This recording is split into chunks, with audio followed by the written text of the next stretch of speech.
Good morning, everyone. So, 11th class, we are on the chapter 4 of geography, which is distribution of oceans and continents. So, as when we started with geography, I already told you that all the chapters will have some kind of link. ऐसा नहीं है कि एकदम नया topic होगा, ऐसा होगा कि पिछले वाले से कुछ ना कुछ रिलेशन है, ठीक है। एंड बेसिकली इस बुक में हम फंडामेंटल चेंजेस जो अर्थ में हुए थे और उसके रीजंस इनके बारे में पढ़ रहे हैं। So now, because we live on Earth, and specifically we live on the land area, यानी कि कॉन्टिनेंट्स में अपने रहते हैं, तो ये कॉन्टिनेंट्स और ओशंस जो है कैसे फॉर्म हुए थे या पहले किस तरीके की इनकी फॉर्मेशन थी, इससे रिलेटेड अपने इस चैप्टर में पढ़ेंगे। और इस चैप्टर में बेसिकली हम थोड़ी स्टोरीज करेंगे जिसमें अपने को पता चलेगा कि जो प्रेजेंट लोकेशन है कॉन्टिनेंट्स की और ओशंस की, वो किस तरीके से चेंज हुई थी और क्या क्या उसके पीछे हम देखेंगे फिनोमेना थे, और ये किस किस फिलॉसफी से अपने को पता चल जाता है, वो सारा अपने पढ़ेंगे in this chapter. So now let us start with this chapter. Now as you already know कि जो कॉन्टिनेंट्स हैं वो अराउंड फॉर्म करते हैं सिर्फ 29% of the surface of the अर्थ। बाकी जितना जो हम लैंड सर्फेस बोलेंगे वो ओशन वाटर्स के अंदर है। तो और रेस्ट जो है अपना वाटर बॉडीज है ऑल अराउंड दी कॉन्टिनेंट, जो ocean bodies oceanic water bodies और बाकी वाटर बॉडीज स्प्रेड आउट है। Now along with this we need to know कि कैसे इनकी क्या पोजिशनिंग है, ऐसे ही थी फ्रॉम स्टार्टिंग या चेंज हुई थी, ये सारी स्टोरीज जो है will study in this chapter. तो ऑब्वियसली इतना तो अपने को पता है कि जो पोजीशन ऑफ कॉन्टिनेंट्स और ओशन बॉडीज जो हम आज देखते हैं वैसा सेम नहीं होगा। ऑब्वियसली बहुत सारा एवोल्यूशन हुआ है, और ये भी है कि ऐसा नहीं कि अब जो पोजीशन है वो एग्जैक्टली उसी पोजीशन पे रहेगी। It will not be so, because there are certain changes जो हो रहे हैं continuously on the earth and inside the earth, जिसके कारण क्या हो रहा है कि ये मूवमेंट कंटिन्यूअस हो रही है, और जो अभी की लोकेशन है वो भी चेंज होगी विद टाइम। तो ये अपने को कैसे पता चला कि इतने सालों पहले, thousands and lakhs and millions of years पहले इतने सारे चेंजेस आए थे, क्यों आए थे वो चेंजेस, तो ये जो स्टोरीज है ये किन्होंने दी थी और किस बेसिस पे दी थी, ये सारी चीजें जो है this is what we will study in this chapter. तो ये तो यू विल जनरली नोटिस कि if you see this map and you see the location of few of the areas, and when I say few of the areas, just notice, अगर if you notice ये जो Africa का ये वाला हिस्सा है और साउथ अमेरिका का ये वाला हिस्सा है, अगर इन दोनों को पास लेके आए तो ऐसे लगेगा ये दोनों जो है एकदम कंबाइन होकर एक सिंगल बॉडी बन जाएंगे। जस्ट ट्राई टू इमेजिन कि जो ये अफ्रीका का ये कर्व है, ये जो कर्व वाला पोर्शन है ये फिट हो रहा है साउथ अमेरिका के इधर कर्व वाले सेक्शन में।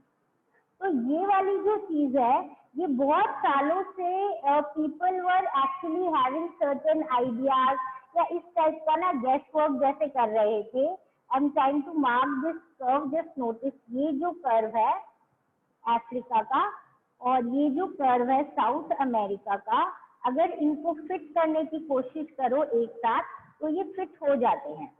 So that means this actually signifies कि हो सकता है इन द पास्ट ये जो दो कर्व है ये एक साथ, मतलब एक ही लैंड एरिया का हिस्सा है जो with time has change. So this is what as I said was being thought about by many people, but हमारे पास इससे रिलेटेड कोई बहुत सब्सटैंशियल या फुल प्रूफ एविडेंसेस या ऐसी स्टोरीज नहीं आई थी। So who was the first one to give us this story, and we'll study about that person and what were his points regarding this whole philosophy. That is what we go through now. So as I said कि पहले भी बहुत लोग बोल रहे थे कि ये जो सिमिलैरिटी है बिटवीन अमेरिका, यूरोप, अफ्रीका, ये ऐसे लग रहा है अगर इनको ज्वाइन कर दी जाए तो समवट एक ही लैंड मास बना देंगे। तो सबसे पहले इट इज मतलब as far as we know, Abraham Ortelius जो थे एक डच मैप मेकर थे, इन्होंने सबसे पहले ये चीज प्रपोज की थी कि ये लैंड्स थे सारे समवॉट एक होंगे। उसके बाद एंटोनियो पेलाग्रीनी जो थे, उन्होंने भी एक मैप ड्रॉ किया जिसमें तीनों कॉन्टिनेंट्स को साथ बना दिया। ये तो इन्होंने एक तरीके से कोशिश की थी, पर जो फर्स्ट और मेजर हम बोलेंगे आर्ग्यूमेंट या जो थीसिस जिसने दी थी वो थे Alfred Wegener, very very important person. इन्होंने पहली बार ये थ्योरी दी थी of continental drift. Continental drift यानी अभी स्टडी दिस इन डिटेल कि कॉन्टिनेंट्स जो है एक्चुअली में क्या थे। ही सेट, एक तो इन्होंने थ्योरी अपनी 1912 में दी थी। उसके बाद इन्होंने बोला कि सारे के सारे जो कॉन्टिनेंट्स थे वो समवॉट एक सिंगल कॉन्टिनेंटल मास जो है उसी का पार्ट थे, और जो सारे बाकी ओशंस थे वो भी एक सिंगल वाटर बॉडी थी। और इसी तरीके से सबसे पहले जो एग्जिस्टेंस था हमारे अर्थ का इस टाइप से था, लोकेशन कॉन्टिनेंट्स की और ओशंस की। नाउ व्हाट डिड ही से कि ये जो एक पूरे सारे कॉन्टिनेंट मिला के एक सिंगल कॉन्टिनेंटल मास था जिसको हम सुपर कॉन्टिनेंट भी बोल देते हैं, इसको उन्होंने नाम दिया था पेंजिया। नाउ पेंजिया का मतलब होता है ऑल अर्थ, और बाकी जितनी भी वाटर बॉडीज उसकी सराउंडिंग है उनको नाम दे दिया पेनथैलेसा, यानी कि ऑल द वाटर। अब ये इन्होंने ये बोला था कि अराउंड 200 मिलियन ईयर्स अगो क्या हुआ था, ये जो सुपर कॉन्टिनेंट है पेंजिया, ये स्प्लिट होने लग गया था, यानी आपस में टूटने लग गया। पेंजिया जो है सबसे पहले तो दो पार्ट्स में ब्रेकअप हुआ, ठीक है, Laurasia and Gondwana land, northern obviously और southern portion. Gondwana land southern and Laurasia is the northern portion.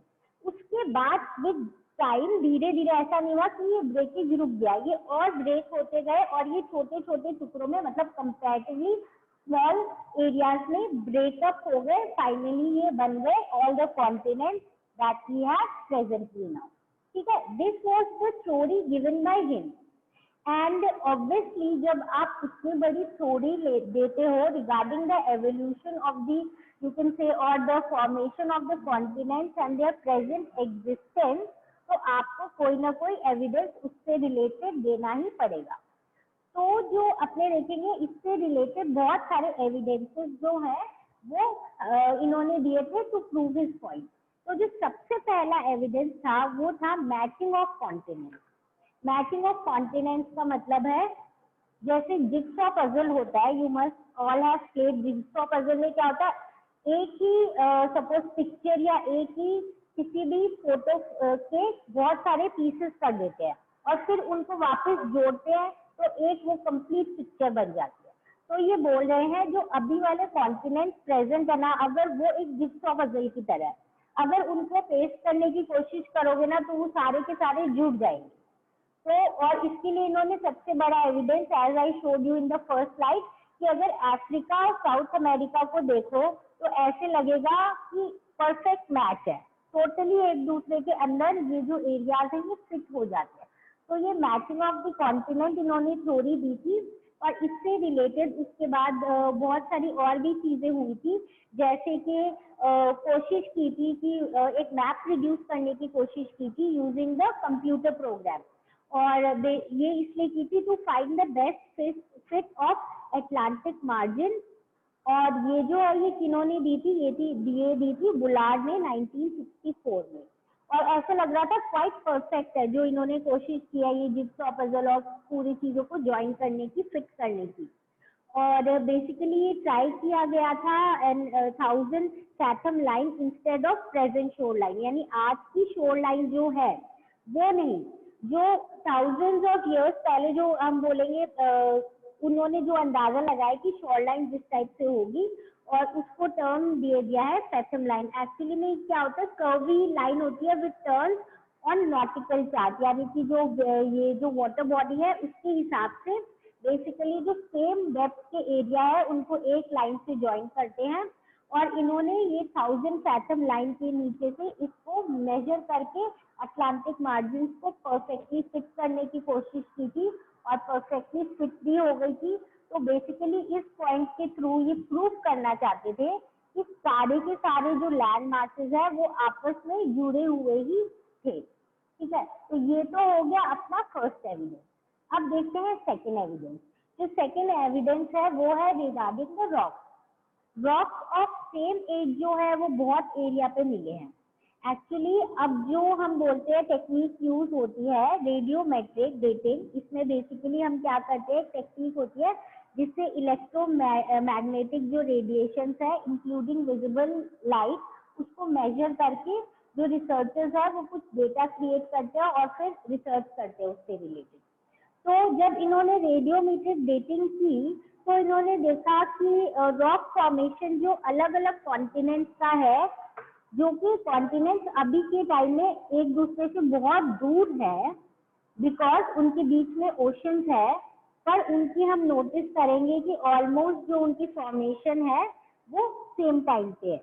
और कैसे हो सकता है ये, क्योंकि जो एंशिएंट रॉक 2000 मिलियन ईयर्स जो ब्राजील की कोस्ट पे मिले हैं वो सेम है जो वेस्टर्न अफ्रीका में मिले हैं।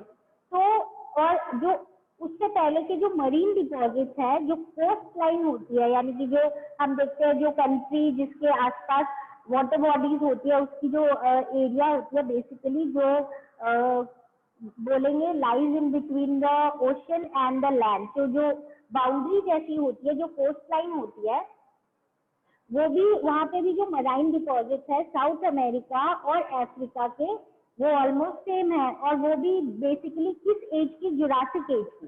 तो इससे अपने को क्या पता चलता है ऑब्वियसली कि उस टाइम पे ओशन एग्जिस्ट नहीं करते थे।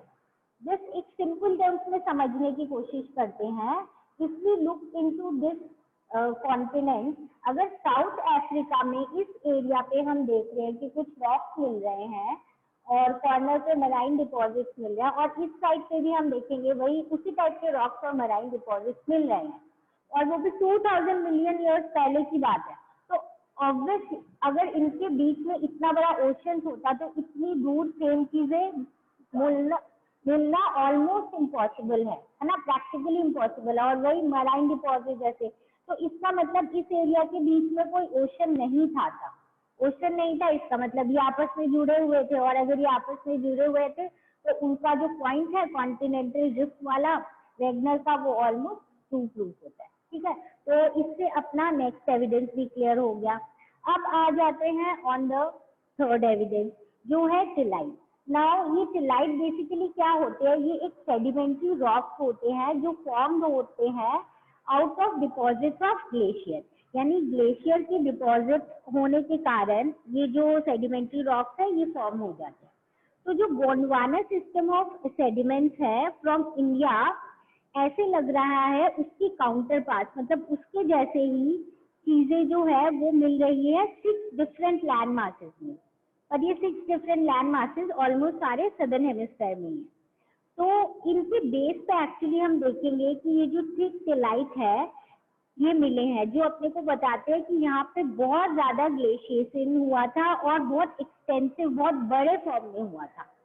अब एज आई सेड कि जो इंडिया में इसके सेडिमेंट्स मिले हैं, सिमिलर जो काउंटर पार्ट्स है they are found in Africa, Falkland island, Madagascar, Antarctica, Australia. तो अगेन जब हम इसको टोटली देखें कि इतना ओवरऑल रिजेम्बलेंस पूरे गोंडवाना टाइप सेडिमेंट, मतलब ऑलमोस्ट पूरे के पूरे सदर्न हेमिस्फीयर में दूर दूर के एरिया तक, दूर दूर के कॉन्टिनेंट्स तक सेम टाइप की टिलाइट और सेम टाइप के ये सेडिमेंट्री रॉक्स का डेपोजिशन जो है मिल रहा है। तो ऑब्वियसली अगर सेम मिल रहा है यानी इनकी हिस्ट्रीज कहीं ना कहीं सिमिलर है, और इससे अपने को क्लियरली ये चीज पता चलती है कि उस टाइम ड्रिफ्टिंग ऑफ कॉन्टिनेंट्स हुआ था, और अपने को उस टाइम के पैलियो क्लाइमेटिक एविडेंसेस भी मिलते हैं। Palaeoclimatic, if you remember palaeolithic stone age होती थी, पैलियोलिथिक मतलब ओल्ड स्टोन एज, तो पैलियोलिथिक क्लाइमेट यानी उस टाइम का पुराने क्लाइमेट के भी अपने पास एविडेंसेस मिलते हैं, और अपने को इससे भी क्लियरली प्रूफ होता है कि जो कॉन्टिनेंट्स है वो उस टाइम भी क्या हुए थे, ड्रिफ्ट हुए थे। So now with this we move on to the next evidence. जो next evidence है which is placer deposit. अब placer एक्चुअली में क्या होता है, डिपॉजिट्स ऑफ सैंड और ग्रेवल मतलब जो डिपोजिशन होता है बहुत सारे वेयरिंग और टेयरिंग के कारण, और बेसिकली जो सैंड ग्रेवल वगैरह। तो occurrence of rich placer deposits of gold in the Ghana coast, and इसका जहाँ पे गाना पे मिला है वहाँ पे इसका सोर्स पता ही नहीं चल रहा कि ये आया कहाँ से है वहाँ पे, ठीक है, सोर्स रॉक वहाँ पे नहीं मिल रहा। और गोल्ड बेयरिंग वेन्स जो है ये ब्राजील में है। अगेन ये ऑब्वियस हो गया इससे कि जो गोल्ड डिपॉजिट ऑफ गाना है आर डेराइव फ्रॉम ब्राजील प्लेटो। तो ऑब्वियसली इससे अगेन अपने को ये चीज प्रूव हो जाती है कि ये जो दोनों कॉन्टिनेंट जिनकी हम बार बार बात कर रहे हैं ये वापस से क्या है, एक साथ जुड़े हुए थे। और इसीलिए तो है कि जो घाना में गोल्ड मिल रहा है उसका सोर्स रॉक नहीं मिल रहा है, और ब्राजील में जाके उसका सोर्स रॉक मिला है। इसका मतलब ये जो दोनों जगह है ये आपस में जुड़ी हुई थी। That is why we are finding such evidences there. Okay. Now moving on to the next evidence. So we have actually completed the 4 evidence which prove that the continental drift theory is correct. So now moving on to this distribution of fossils. Now when we move on to distribution of fossils, again एक simple terms में हम अगर देखें इतने सालों पहले के जो कुछ एनिमल्स या कुछ ऑर्गेनिजम्स के जो फॉसिल्स हैं, अगर वो भी किसी 2 कॉन्टिनेंट में मिले हैं जो कि एक दूसरे से बहुत दूर है, तो क्या पॉसिबल है एग्जैक्टली उसी टाइप के ऑर्गेनिज्म उन 2 एरिया में प्रेजेंट है? ये भी it is a bit difficult to believe. Now इसका थोड़ा सा इसको और डिटेल में कर लेते हैं। Identical species of plants and animals जो एक पर्टिकुलर लैंड या फ्रेश वाटर में मिलते हैं, basically on either side of marine barriers, ये थोड़ा बिलीव करना मुश्किल हो जाता है।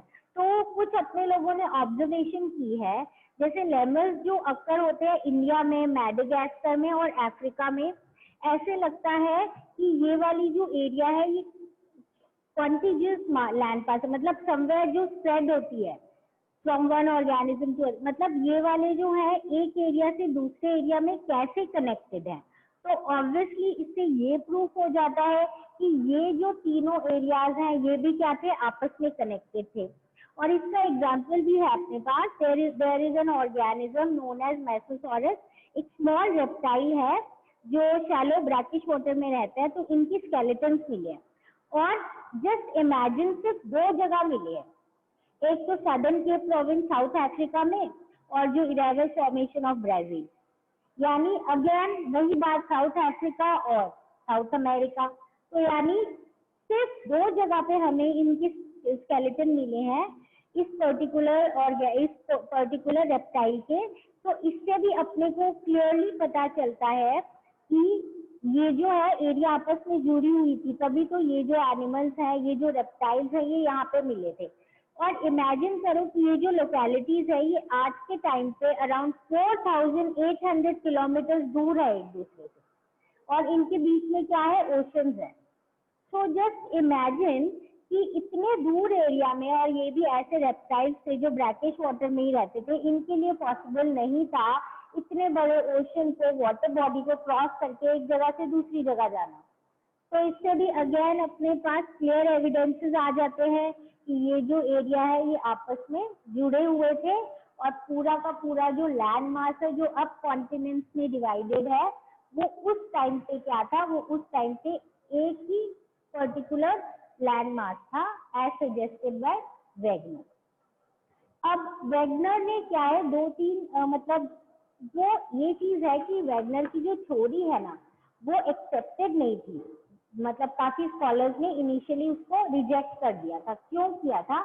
क्योंकि उन्होंने जो अच्छा, अगर उन्होंने ये तो बोल दिया कि ड्रिफ्ट हो रही है और एविडेंसेस भी दे दिए, पर क्यों हो रही है ड्रिफ्ट, इसको जो उन्होंने एविडेंसेस दिए थे ना वो बाकी स्कॉलर्स को सेटिस्फाइंग नहीं लगे, एडिक्वेट नहीं लगे।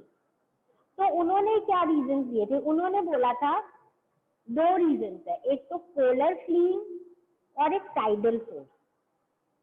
अब थोड़ा ब्रीफली कर लेते हैं, बुक में ऐसा इतना डिटेल में नहीं दिया हुआ।